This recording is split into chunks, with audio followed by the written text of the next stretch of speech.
रिमझिम कोथा गेছে बाबा बाबा चले आसु आजा बाबू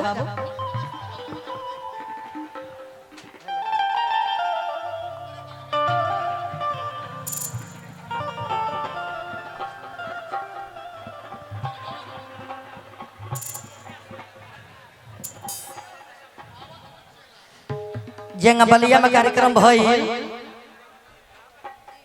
आया के हमरा करेजा पर कूद के चढ़लू हमारा देवर के सपना बाकी आई तारा हमार बाती तुरिये देवे के बा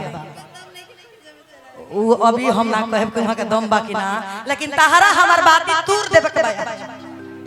एक बात तू जान ले मौगी कहती राजा जी कि तू चल गईल राजा भुला गईल राजा अरे असरा के झुलवा झुला गईल राजा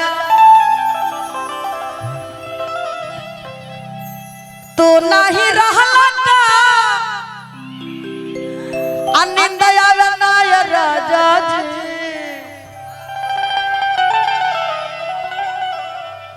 अरे आँखी के सोझ रहो दिया के हजूरा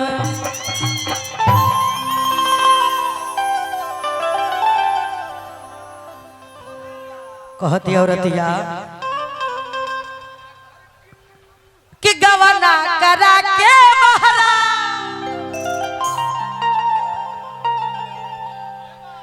अरे बतला सजना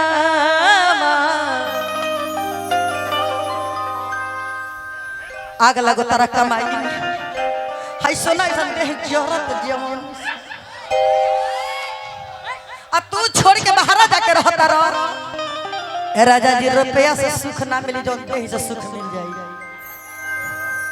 मेहरारू कहतिया कि गवना करा के बहरा अरे बतला ये सजना कवना सब तीन पर जाके फसला सजनवा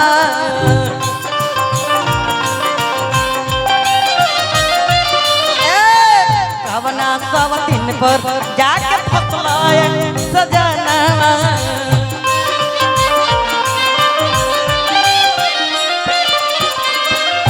कवना करा के बहरा कवना करा के बहरा बतला सजा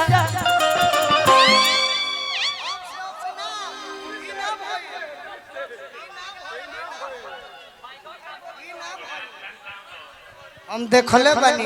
तनी जगह बनावे के पड़ी है ने हटो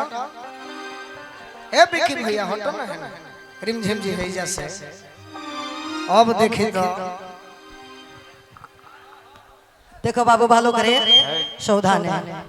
ठीक है रह जी जी रह दे तने तो रह कि गवना करा के बहरा गवना करा के बहरा बतला सजना गोदी में उड़ा गोदी में रुक जा तनी हमरा बाघ ब्यास तनी दे तनी माने पैसा पुरस्कार तनी ले लेवे जी राजा बन के राज करी जौना माता जी के हमने के पूरे तिथि में आयल बनी जमाई से निहोरा रे के माई ए धरती के जय जयकार होखे आ दिन दुना रात चौगुना बढ़ोतरी होखे जे भी कलाकार आइल बा ए माई कि गवना करा के बा हाय हाय हाय गवना करा के बहरा बतला सजना बाप रे हिंगने कली गोल में के उठाओ तो तनी जाय तेरो माई निकल गनी कर तो कवना सब तीन पर जाके फसला सजनवा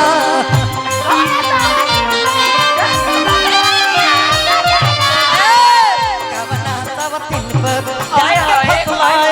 सजनवा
और अतिया कहते राजा जी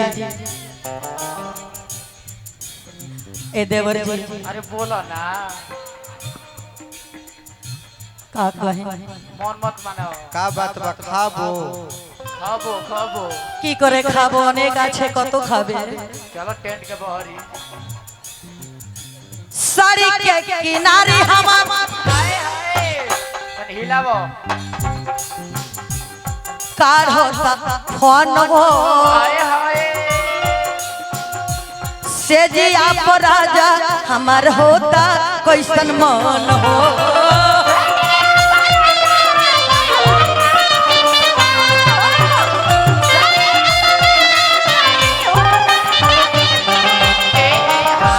राजा जी अरे बोलो ना ये साली जी। गवना करा के तू हमरा के छोड़ के चल गइलो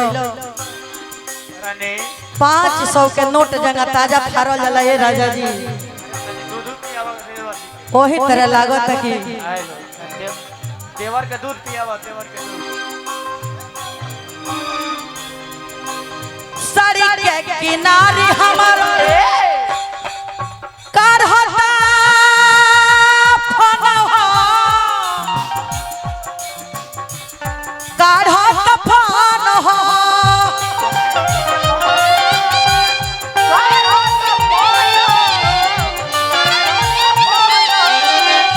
आई हमरा अजित हलचल देवर जी के पिताजी तो हमरो ससुरे नु लागो आई हमरा ससुर जी के तरफ से बहुत बहुत बड़ा आशीर्वाद आई